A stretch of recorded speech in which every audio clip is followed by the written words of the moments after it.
ఎలాంటి ఆపరేషన్ లేకుండా పైల్స్ సమస్యను శాశ్వతంగా పరిష్కరించబడును. Homeo care international. Welcome to Suman TV. నేను మీ సుమన్ టీవీ నాగ్. పిల్లల్లో కనుక మనం చూస్తే కొన్నిసార్లు ఏ కారణం చేత ఎందుకు సూసైడ్ చేసుకుంటున్నారో మనకు అర్థం కాదు. దాని వెనక బలమైనటువంటి కారణాలు ఏదిగా మనం గుర్తించాలి. కొంతమంది స్ట్రెస్కి గురైపోతూ ఉంటారు, అంటే చదువుని చాలా భారంగా ఫీల్ అయిపోతూ ఉంటారు. అది సూసైడ్కి ఎంతవరకు కారణం అవుతుంది, దాని నుంచి బయటపడాలి అంటే ఏం చేయాలి అనేది ఈరోజు మనతో పాటు మెమరీ కోచ్ వంశీ గారు ఉన్నారు. అది వారి మాటలు తెలుసుకుందాం. Hello sir. Hi sir. పిల్లల్లో మనం చూస్తా అండి సూసైడల్ టెండెన్సీస్ అనేవి ఎలా హాంట్ చేస్తాయి, ఎలా వస్తాయి అనేటువంటి విషయం చాలామందికి అర్థం కదా. అంటే కరెక్ట్. చదివేటప్పుడు అది స్ట్రెస్ ఫీల్ అవుతారా, లేదంటే వాళ్ళు తెలియనటువంటి ఒక యాంగ్జైటీలోకి వెళ్ళి సూసైడ్ చేసుకుంటారా? ఎలాంటి కారణాలు వాళ్ళని బలంగా ఇన్ఫ్లుయెన్స్ చేసి ఆ సూసైడల్ టెండెన్సీలోకి తీసుకుని వెళ్తాయి అంటారు? Yes sir. ఇప్పుడు మనం ఈ క్వశ్చన్ని కొంచెం డీప్గా అబ్జర్వ్ చేస్తే ప్రతి ఒక్క స్టూడెంట్ కూడా, అంటే యంగ్ ఏజ్లో ఉన్న ప్రతి ఒక్కరిని మనం అబ్జర్వ్ చేసినట్లయితే స్టూడెంట్ పరీక్షల్లో ఫెయిల్ అయ్యానని చనిపోతుంటారు. ఇంకా కొంతమంది ఇంకా కొంచెం ఎనర్జెటిక్గా యంగ్ ఏజ్లో ఉన్న వాళ్ళని చూస్తే నాకు జాబ్ రాలేదని చనిపోతుంటారు. అయితే ప్రతి ఒక్కరి మెయిన్ ఉద్దేశం ఏంటంటే ఇప్పుడు వీళ్ళకి జాబ్ రాలేదనో, లేకుంటే పాస్ అవ్వలేదనో, టాపర్ రాలేదనో ఏదో ఒక రీజన్తో చనిపోతున్నారు. ఈ రీజన్ అన్నింటి వెనుక ఉన్నది ఏంటంటే ఎగ్జామ్. స్కూల్ వాళ్ళకి మార్కులు తక్కువ రాలేదంటే ఎగ్జామ్ సరిగా రాయలేదు. ఒకవేళ జాబ్లో ఏమైనా మిస్టేక్ అయిందంటే వాళ్ళు కూడా ఎగ్జామ్ రాయలేదు.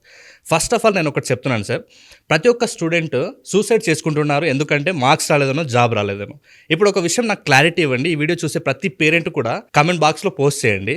ఫస్ట్ ఈ పర్సన్స్ ఎవరైనా కావచ్చు, అది కాలేజ్ వాళ్ళు కావచ్చు, స్కూల్ వాళ్ళు, ఎవరిని అందరిని దృష్టిలో పెట్టుకొని నాకు ఈ ఆన్సర్ చేయండి. ఒకవేళ మీ పిల్లలు ఆ ఎగ్జామ్లో పాస్ కాలేదు అంటే ఫస్ట్ రీజన్ ఏమై ఉంటుంది? ఆ పరీక్షలు సరిగా రాయలేదు. ఫస్ట్ ఆ పరీక్షలు ఎందుకు సరిగా రాయలేదంటే ఆ ఎగ్జామ్ సెంటర్లో వాళ్ళ మైండ్ మేనేజ్మెంట్ సరిగా లేక, ఆ క్వశ్చన్ పేపర్ని ఎలా హ్యాండిల్ చేయాలో తెలియక వాళ్ళు ఆ టైంలో వాళ్ళకి గుర్తురాక రాయలేదు. దెన్ ఎందుకు గుర్తు రాలేదు అనే ఇంకొక పాయింట్కి వస్తే, వాళ్ళు కరెక్ట్ లెర్నింగ్ స్ట్రాటజీస్ని అప్లై చేసి నేర్చుకున్నారా లేదా? ఇప్పుడు నేను ప్రతిసారి కూడా ప్రతి ఒక్కరు కూడా, ప్రతి పేరెంట్ ప్రతి స్టూడెంట్కి ఏం చెప్తారంటే అందరు కూడా చదవండి చదవండి చదవండి అని మాత్రమే ఎక్కువగా నొక్కి చెప్తుంటారు. కానీ ఎలా చదవాలి, ఎలా గుర్తుపెట్టుకోవాలి, ఎలా దాన్ని అవసరమైనప్పుడు రివిజన్ చేసుకొని గుర్తు తెచ్చుకొని రాయాలనే దాని పట్ల క్లారిటీ ఉండదు. అంటే నేను చెప్పే ముఖ్య ఉద్దేశం ఏంటంటే ప్రతి ఒక్కరి మైండ్ సెట్ కూడా ఎలా తయారైపోయిందంటే ఎగ్జామ్స్లో కరెక్ట్ రాయలేదు. In the sense first root observe చేయండి. మీరు లెర్నింగ్ స్ట్రాటజీ కరెక్ట్గా లేదు. ఫస్ట్ నేర్చుకోవడం ఒకవేళ పర్ఫెక్ట్గా ఉన్నట్లయితే, మీకు గుర్తుపెట్టుకోవడం ఎలాగో ఫస్ట్ మీరు నేర్చుకున్నట్లయితే మీకు గుర్తు తెచ్చుకోవడం ఎలాగో అర్థమవుతుంది. అక్కడ మైండ్ మేనేజ్మెంట్ ఎలా చేసుకోవాలో అర్థమవుతుంది. క్వశ్చన్ పేపర్ హ్యాండిల్ ఎలా చేయాలో అర్థమవుతుంది. కంప్లీట్గా మీ రిజల్ట్ చేంజ్ అయ్యే అవకాశం ఎక్కువ ఉంటుంది. కాబట్టి ఫస్ట్ మీరు ఫెయిల్యూర్కి రీజన్ వచ్చేసి ఫస్ట్ లెర్నింగ్ స్ట్రాటజీస్ కరెక్ట్ లేదు.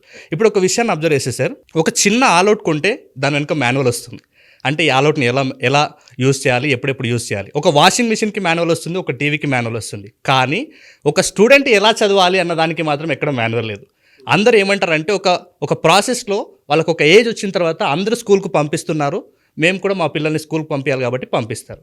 కానీ ఆ పిల్లలకి స్కూల్కి వెళ్ళిన తర్వాత ఎలా నేర్చుకోవాలో తెలియక వాళ్ళు అక్కడ ఎంత స్ట్రెస్కి గురవుతున్నారు స్టార్టింగ్ స్టేజ్ నుంచి ఒకసారి అబ్జర్వ్ చేయండి. దెన్ క్లాస్ రూమ్ పెరిగే కొద్దీ జస్ట్ పక్కనున్న వాళ్ళ స్టూడెంట్ని అబ్జర్వ్ చేస్తూ వీళ్ళు కూడా అదే ప్రాసెస్లోకి వెళ్ళిపోతారు. తీరా పక్కనున్న వాళ్ళు ఏమన్నా సైంటిఫికల్గా ప్రూవ్ అయిన స్ట్రాటజీస్ యూజ్ చేస్తున్నారా అంటే అది కూడా లేదు. వాళ్ళకి తెలిసింది ఒకటి రూట్ మెథడ్, అంటే బట్టి పద్ధతి. బుక్ ఓపెన్ చేయడం, గడగడ చదవడం, ఆ పద్ధతి మన బ్రెయిన్కి ఇష్టం ఉండదు. ఇప్పుడు చూడండి, ఫర్ ఎగ్జాంపుల్ ఒక పేరెంట్గా అమ్మ వంట చేయాలంటే కూడా ఫస్ట్ అమ్మమ్మ దగ్గర ఎలా వంట చేయాలో నేర్చుకుంటుంది. ఒక సేల్స్ ఎక్స్పర్ట్ ఏదైనా ఒక సేల్స్ చేయాలంటే కూడా ఎలా సేల్ చేయాలో దానికి స్ట్రాటజీస్ తెలుసుకున్న తర్వాతనే సేల్స్ చేస్తాడు. ఒక మార్కెటింగ్ అయినా అంతే, ఒక రియల్ ఎస్టేట్ ఏజెంట్ అయినా సరే, ఈవెన్ మీరైనా నేనైనా ఫస్ట్ మనం ఈ ప్రొఫెషన్లో ఉన్నామంటే మన గురువుల దగ్గర ముందు ఎలా చేయాలనేది క్లారిటీ తెచ్చుకున్న తర్వాతనే ఇక్కడ ఉన్నాం. కానీ క్లారిటీ లేదంటే ఫస్ట్ మీ పిల్లలకు క్లారిటీ లేదు. అయితే ఇప్పుడు ఫస్ట్ ఆ పిల్లలకి లెర్నింగ్ స్ట్రాటజీస్ తెలియదు కాబట్టి ఏదో ఒక ఫ్లోలో రూట్ మెథడ్లో చదువుతారు. అది మనకి బ్రెయిన్కి ఇష్టం లేని పద్ధతి కాబట్టి ఫస్ట్ వాళ్ళు స్ట్రెస్కి గురవుతారు.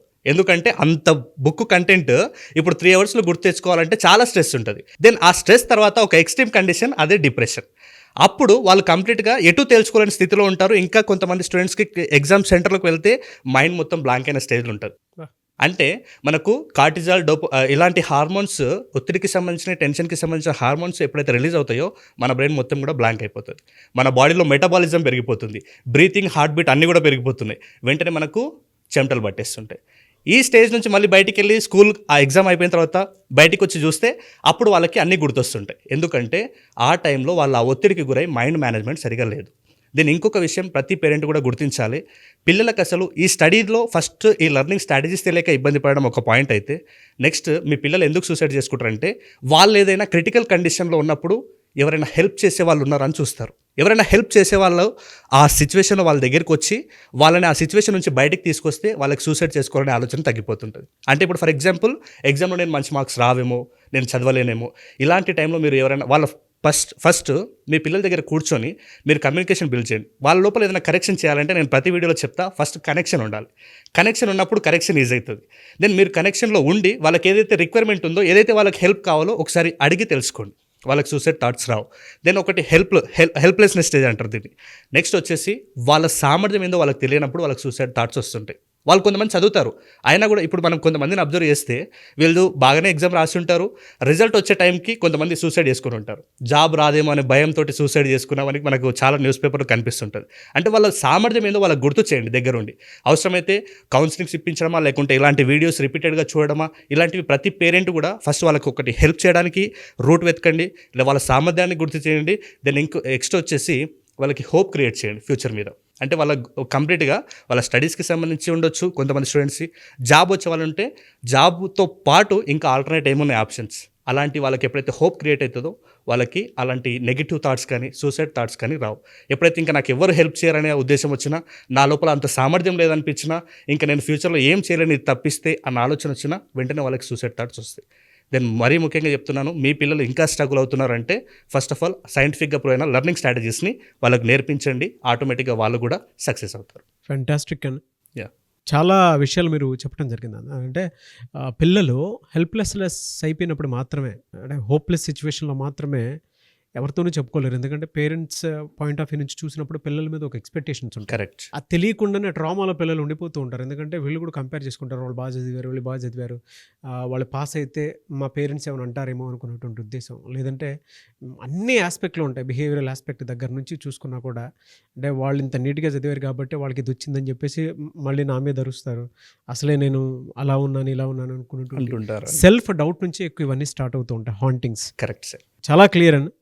స్ట్రెస్కి గురవుతారు, తర్వాత ఎక్స్ట్రీమ్ కండిషన్ డిప్రెషన్కి వెళ్ళిపోతారు. ఇంకా అక్కడ నుంచి ఏం చేయాలో తెలియక ఆ బ్రీతింగ్ అనేటువంటి ఫార్ములాను కూడా మర్చిపోయి ఒకే ట్రామాలో ఉండిపోయి ఇంకా తదేకంగా ఉండిపోతూ ఉంటారు. ఇంకా ఆ స్టేజ్లో వాళ్ళు కంప్లీట్గా వాళ్ళ మైండ్ బ్లాంక్ అయిపోతుంది sir. Yes, anyways thank you అండి, thank you so much for the information. Thank you sir. చాలామంది మీ క్లాస్ కోసం ఎదురు చూస్తున్నటువంటి వాళ్ళు ఉన్నారు. యా, December 15th నుంచి పెట్టినట్టున్నారు కదా. కరెక్ట్. సో అందులో ఏ టాపిక్స్ కవర్ అవుతాయి? Yes sir. అయితే మన December 15th కంప్లీట్గా మనం 2 కోర్సుని టీచ్ చేయబోతున్నాం సార్. ఒకటి వచ్చేసి మెమరీ స్కిల్స్, ఇంకొకటి స్పీడ్ రీడింగ్. కంప్లీట్గా వాళ్ళకి ఎలా, ఇప్పుడు నేను చెప్పాను పిల్లలకి మోటివేషన్ ఇంపార్టెంటే, కానీ నేను ఇంకొక చిన్న విషయం చెప్తాను మీకు. మోటివేషన్ ఎప్పుడు వర్కౌట్ అవుతుందంటే ప్రాసెస్ చెప్పి మోటివేషన్ చేయాలి. ఇంకా కొంతమందికి ఎలాంటి స్టడీ స్కిల్స్ వాడాలో తెలియదు.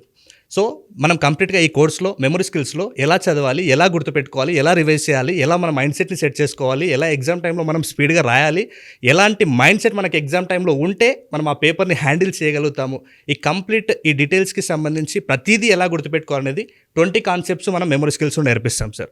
దాంతోపాటు ప్రతి ఒక్క స్టూడెంట్కి ఇప్పుడు నేర్చుకోవడం ఇంపార్టెంటే, దాంతోపాటు స్పీడ్ రీడింగ్ కూడా ఇంపార్టెంటే. అంటే సిలబస్ని ఇన్ టైంలో కంప్లీట్ చేసుకోవడం కూడా ఇంపార్టెంటే. కాబట్టి స్పీడ్ రీడింగ్ కోర్స్ కూడా మనం కంప్లీట్గా 7 days ప్రోగ్రాంలో మెమరీకి సంబంధించిన 20 మెథడ్స్, స్పీడ్ రీడింగ్కి సంబంధించిన 10 మెథడ్స్, అన్ని ఈ 30 మెథడ్స్ని December 15th నుంచి మనం స్టార్ట్ చేసి 7 days పాటు కంటిన్యూగా ప్రతి డే 2 hours వర్క్షాప్ని మనం కండక్ట్ చేయబోతున్నాం సార్. పర్సనల్ అపాయింట్మెంట్ కూడా తీసుకోవచ్చు? యా, పర్సనల్ అపాయింట్మెంట్ కూడా తీసుకోవచ్చు. ఇంకెవరికైనా అంటే మా పిల్లలు ఆన్లైన్లో వినరు అట్లాంటి వాళ్ళు ఉంటే ఆఫ్లైన్కి రావచ్చు. లేదు సార్ మాకు జనాలు కాకుండా ఓన్లీ పర్సనల్ 1-to-1 ట్రైనింగ్ కావాలంటే కూడా మా టీం పూర్తి డీటెయిల్స్ మీకు అందిస్తారు, ఒకసారి కాల్ చేయొచ్చు. డెఫినెట్గా. థ్యాంక్ యూ అండి, thank you so much Vamshi garu. Thank you sir.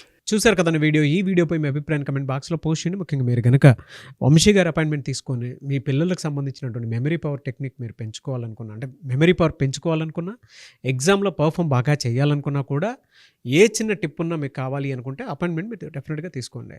And class అయితే December 15th నుంచి స్టార్ట్ అవుతుంది. సో వెంటనే ఎన్రోల్ చేసుకోవాలి అనుకున్నటువంటి వాళ్ళు స్క్రీన్ మీద కనిపిస్తున్న నెంబర్ సంప్రదించవచ్చు. ఈ వీడియో లైక్ చేయండి, షేర్ మాత్రం తప్పకుండా చేయండి. ఇలాంటి మరిన్ని వీడియోస్ కోసం మా ఛానల్ ఫాలో అవ్వండి. Thank you.